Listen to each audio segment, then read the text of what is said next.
Hello, everybody. This is episode 7 of our podcast, Artificial Intelligence and Cybersurgery.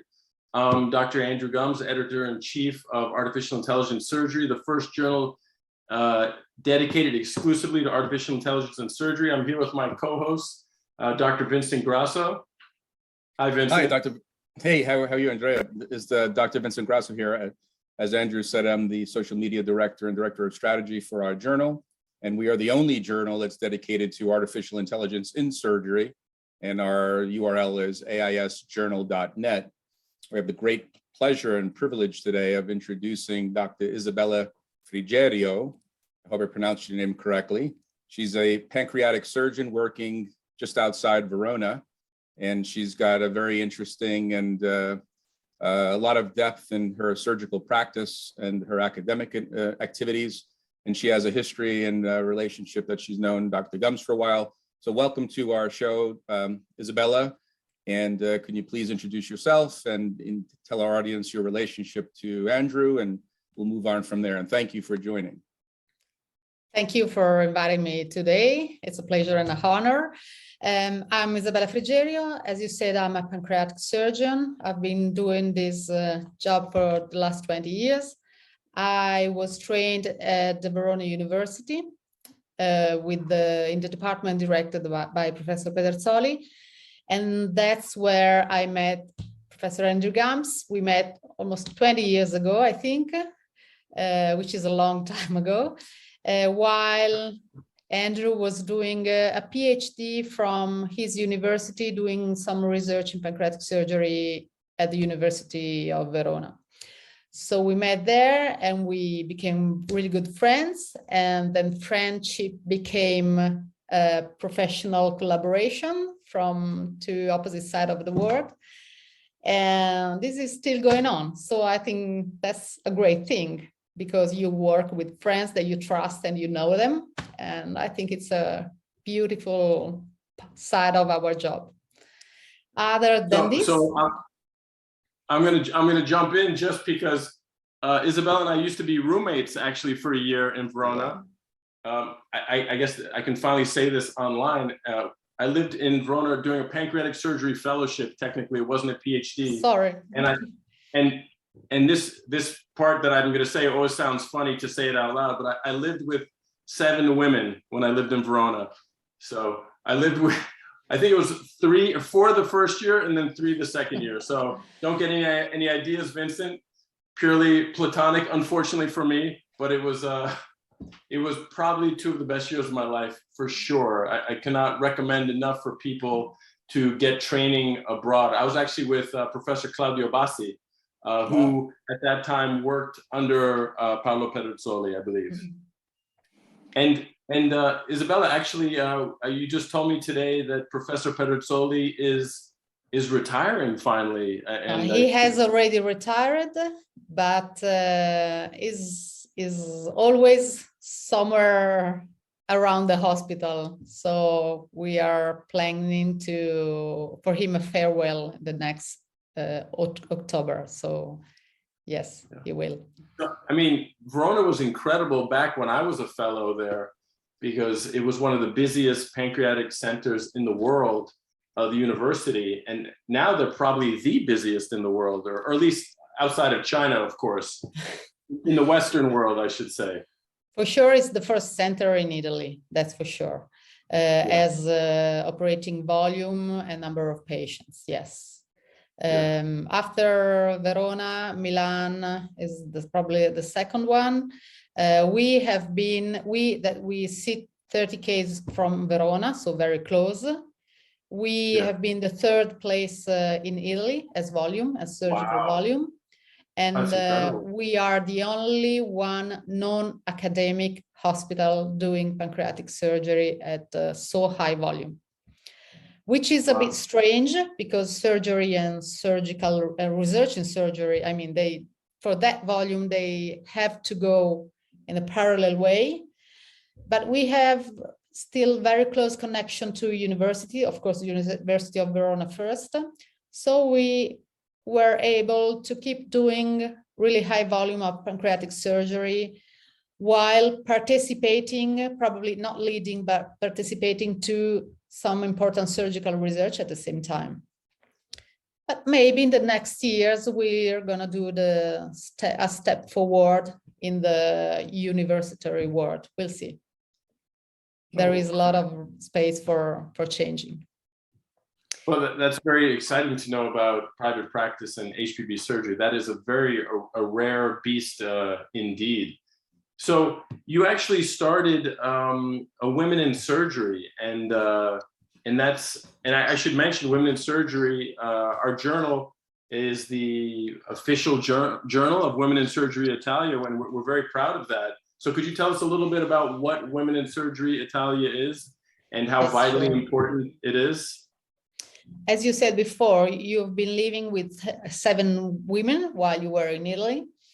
And as you have probably noticed, there are a lot of women doing medicine in these days, more than 60% in Italy. And there are a lot of women and a growing number of women getting into surgical programs. But despite the numbers, which is happening everywhere in the same way, despite this increase in numbers, we don't see an increase in their involvement in the real surgical practice, in surgical conferences, in surgical leadership, anywhere. They stay at the low level in their surgical activity. And of course, this is a general comment to this reality that we see in these days. But what pushed me and Dr. Gaia Spolverato, who is my partner in crime in this project of Women in Surgery. And I'm going to just jump in and just say that both you and Gaia are associate editors of our journal. Yeah. And this is not for chance. And so what pushed us to do something, actually something that happened at the end of a pancreatic duodenectomy. We were the only 2 surgeons working on the patient, and the only man in the operating room was the anesthetist. And when I sat down to write the surgical report, and I was writing down the names of the surgeons, the nurses, and everyone, I just, I had a flash, and we saw that we were all women. And for me, that I do pancreatic surgery, a pancreatic duodenectomy was just the top of surgery that I could dream to reach. And so we realized that something has changed, at least that day in that operating room. But probably it wasn't the same for every woman surgeon around in Italy, for sure. So we decided, like every surgical research, we decided to have a look around and have some data about what for us at that time was just a feeling, about what really women in surgery in Italy lived in their daily practice. And what we found, actually, we didn't find anything because we typed it on Google, woman surgery, women in surgery, and there was nothing about Italy. So we started to think that maybe something that we couldn't see that people talked about was not something that didn't exist. It was just something that was not perceived as an issue. So we documented ourselves talking about with other women surgeons around the globe. First was Professor Julie Freischlag, and she was one of the first chief in surgical department in the US, one of the first woman surgeon who wrote something in the literature about the issue of women in surgery in the US. And so do you know the story? Do you know the story of why? And again, I hate for this to be hearsay, but she became the chairman of surgery at Johns Hopkins after John Cameron. Do you know this story? More or less. I mean, she had some trouble in that process, but she did. Let's just say somebody was recorded on CNN saying that women have no business in surgery, and lo and behold, the next chairman of surgery, I think they did a beautiful thing in Johns Hopkins, was her. You know, so it was you know, when Americans get things right, they really get it right. Yeah. So that was a great thing. Sorry to interrupt. No, I like that. You know that the same thing happened at some Italian conference of the Italian Surgical Society General Assembly, and I don't remember if probably it was the president of the society. He just he said that in public that women, they just don't belong to surgery, and he just said it to the public assembly. And but now it's funny. I mean, it's ridiculous, not funny, it's ridiculous. But it was normal. I remember when it was normal. He dared to say it, that means that, I mean, he was allowed to do it. So that happened in 2015. It took us 1 year to get the association real. And I mean, because we do, like you, we were doing another job. So for us, setting up an association was just something different from what we usually do. But we studied, we documented ourselves, and we create an association legally, economically, and everything. And we started to talk about this thing with other people, with surgeons, with the male and female surgeons. You can imagine that the reaction at the beginning was different depending on who you were talking about, because we had people interested to the issue. We had people really, I mean, they didn't know exactly what to expect from us. Probably these ladies are just trying to find something to do other than surgery. Maybe they're not satisfied with their job, so they're trying to find a space for themselves. And actually the space was at night, in the weekends. So we were pretty busy with our first job initially. But some of the others, they really trusted in the project. Claudio Bassi was one of the ones who trusted in the project. And together with Roberto Salvia, who was one of the founder in the statement of the association. But Claudio Bassi, he invited us to present the association with the president at that time of the Italian Surgical Association at the national conference. So we jumped in the Italian Surgical Society in 2016. And that was very important because that let us meet all the surgeons together.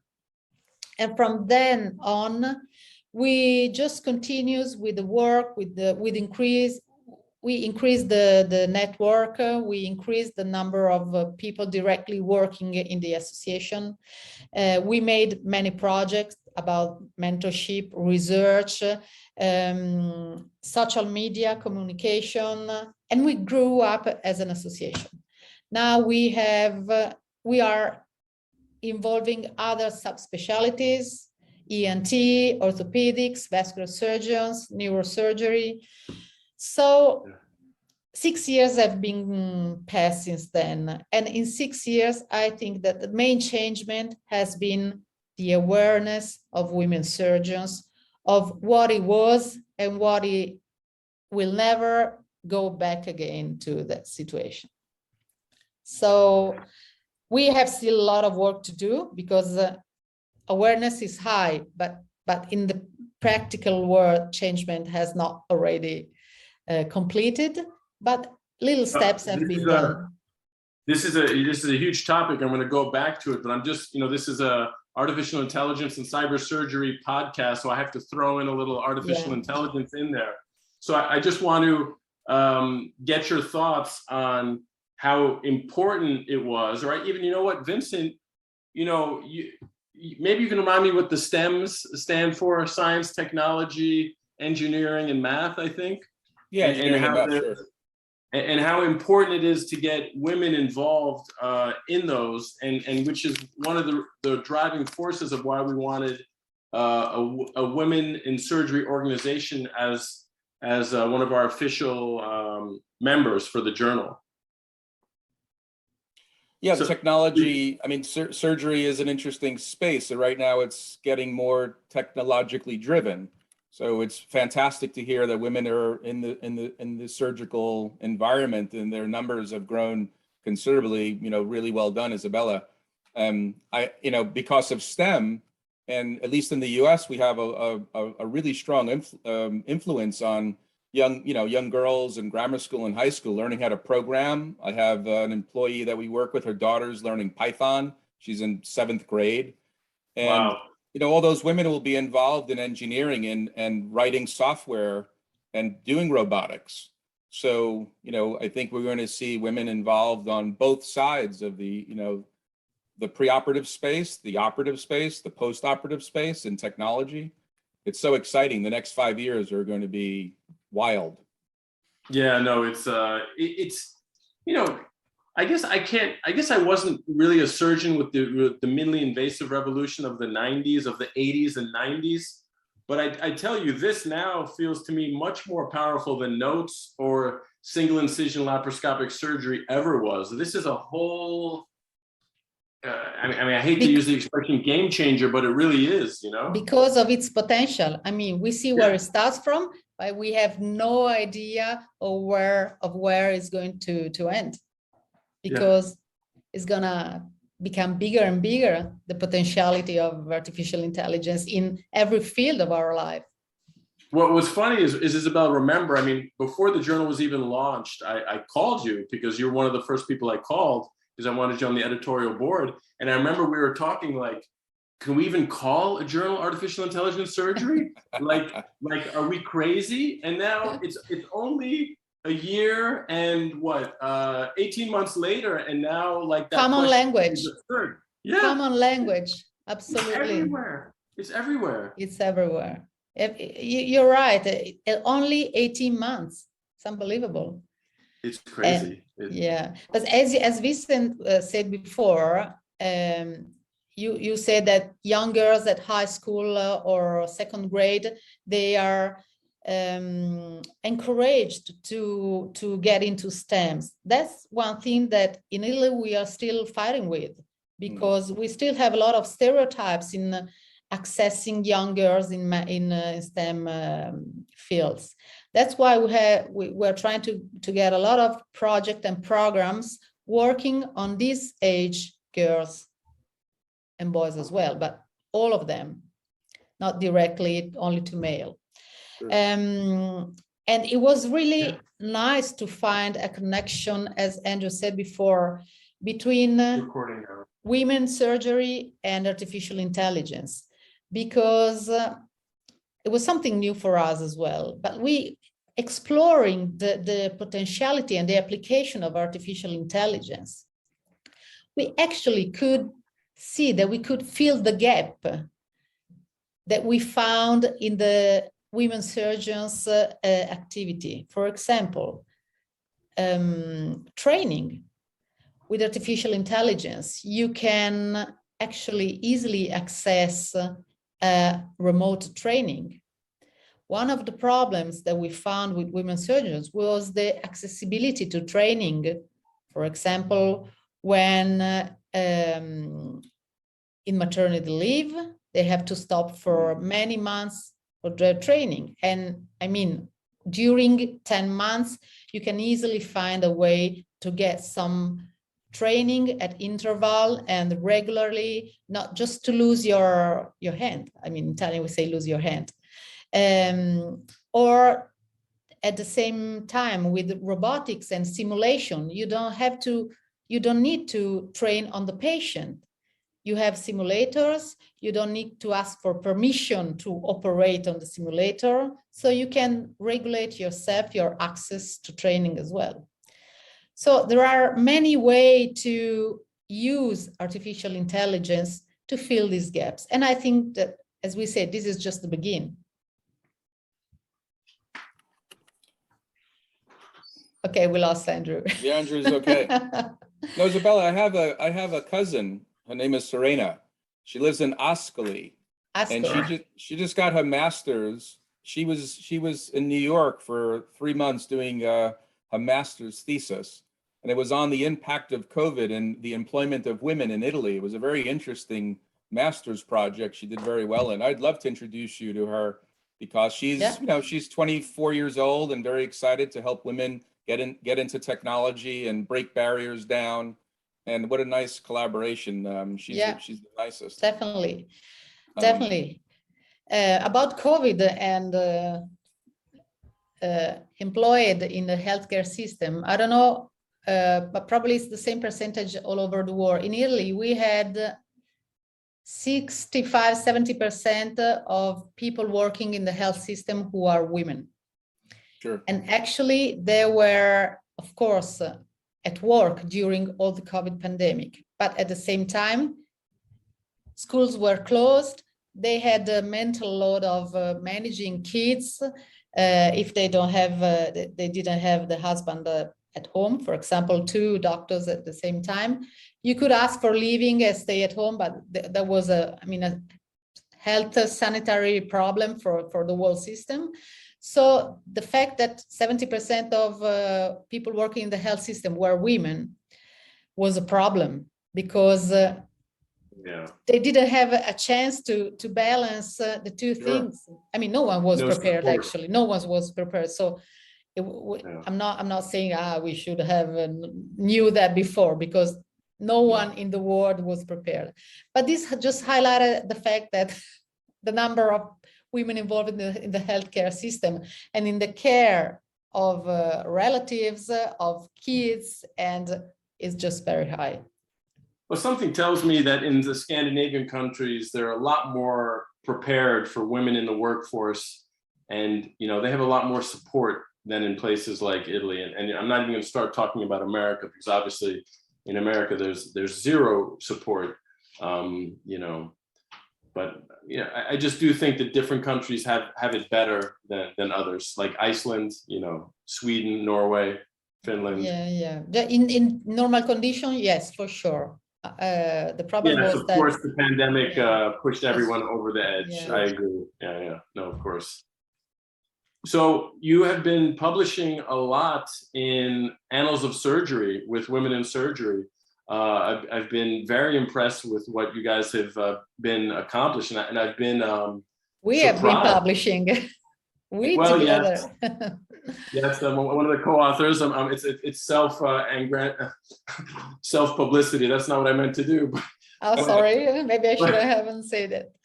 No, but really, I've been impressed with the women in surgery in Italia, because there's women in surgery all around the world. There's other countries, but you guys have been really leading the charge in the literature, from what I've seen recently, at least. I was surprised that Journal of the American College of Surgeons usually publish this kind of reports and of papers. So we tried with this journal at the beginning, and we went through it and say, okay, it's in line with what this journal usually publishes. With Annals, we were really surprised. We were surprised because it's not a proper surgical topic. It's something about Italy. Italy, yes, it's the best place in the world, but it's not that. It's not the focus of the surgical activity in the world, probably. But the thing I believe is that we just broke the glass. We broke the ice. It was the first. These 2 or 3 papers were the first ever published about women in surgery in Italy. So we probably lead the way. And I can now finally say this, at least on some platform. I was very disappointed in the British Journal of Surgery because they actually refused these papers, and then these papers ended up getting published in American journals, with higher impact factors, might I add. So I was very disillusioned. I actually wrote them a letter because I was the one male co-author, and I was unhappy, and I was very happy to see that the American journals got it, and they published it, and they published them right away, and with very easily, might I add. The review process was very, benign. They were very open to this topic. So it's a beautiful thing about the United States. Mm-hmm. Yes, probably you have to send messages to the ones who want to hear them. Otherwise, it's just useless. Absolutely, absolutely. So I think we began a great collaboration even with the other surgeons involved in this research project. Dr. Spolverato is leading the research area, and I think she's doing really a great work. No, it's been phenomenal. So our podcast is almost over. We like to keep it lean and mean, but I do want to hear about your Artificial Intelligence Surgery conference that is being organized. Can you tell some of our listeners around when is that going to happen? I know it's kind of constantly evolving, but maybe you could give us the latest update on what that's going to entail. It's going to be in the next November, the 18th, if I remember. Me and Dr. Spolverato were looking for a main theme to develop during the conference. And because of what we do every day, we decided that artificial intelligence in surgical oncology would be the right thing for us to develop in this meeting.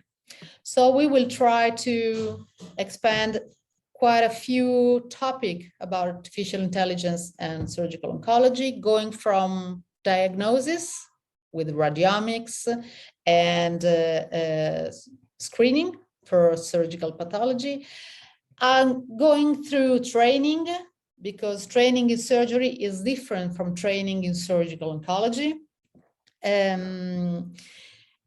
up to different aspects of recover the patient after surgery and maybe follow up the patient back at home with some program that can help us to detect any difference from the normal recovery at home, with interview, with natural language processing analysis of interviews and questionnaires. So 360 degrees around the surgical oncology patient.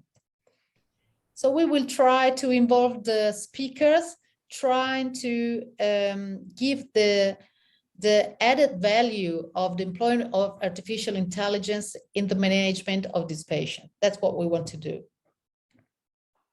So fantastic. I think that conference is going to be done in also with our sister journal, Minimally Invasive Surgery. I think they're going to try to do it over 1 or 2 days. They're working feverishly behind the scenes, our publishing house. But lastly, we also recently published a white paper. And so I wanted to hear your thoughts on what you think about handheld robotics in surgical oncology. That's kind of, I know we don't know the answer, but what are your thoughts on the robot with oncology, with telemanipulation, and whether you think maybe handheld robotics with the surgeon at the bedside maybe is a better model for things like pancreatic surgery, where vascular reconstructions might be needed, where the risk of bleeding is much greater than, say, traditional pelvic surgery, like prostate surgery or GYN surgery. So just kind of what are your, obviously we don't have a lot of data behind this, but what are your kind of your gut feeling? My gut feeling is that the main, I don't want to call it obstacle, but the main problem with this kind of approach in the surgical oncology patients would be the learning curve for surgeons, not the adequacy of the technique for the patients, because that would be perfect. You have a definition of the movement, definition of image, definition of the surgical act, which is absolutely stunning. But you need to practice and to reproduce what you do on the patients enough times to be able to be safe for him. As you say, the risk of bleeding in pancreatic surgery is probably higher than in pelvic surgery. So to avoid a risk, you need to do simulation, you do to have trainers, you do to get used to that kind of surgery, which is still very new for us. But we need to have a learning curve completed before saying that it's the best option for our patients. And that reminds me, you also work with a computer vision company that does augmented reality. Are we allowed to talk about that? I don't know. I don't know either. But maybe, Okay, I mean, you're gonna cut if we can. Yeah, well, we'll edit it out later. No, but you can mention the name of the company. I mean, Vincent, I'm sure would love to hear about it, and tell them, and just tell us a little bit about what the company is called Medix 3D, and they do 3D reconstruction based on CT scan slides, and they reproduce exactly the anatomy of the patient. They work a lot with liver surgery, and we are starting with them doing reconstruction of pancreatic surgery. And what we have seen for this time, we are really at the beginning, is that it is absolutely helpful, mainly in minimally invasive surgery, because you don't have sometimes the feeling, for example, of vascular anomalies, or not vascular anomaly, but anomalies of the course of vessels, of major vessels, and the relation with these major vessels with the posterior area, for example, of the tumor, exact site of infiltration of the tumor on the vessels. So I think this has a very big potential of developing. So we are working on this, and for us, that we are, I mean, surgeons, we are used to see a CT scan, MRI, operating theater, but being directly involved in this absolutely stunning imaging and elaboration of images, a reconstruction is fantastic. Because we work with them trying to find the best way to get the best results, knowing where we want to get to.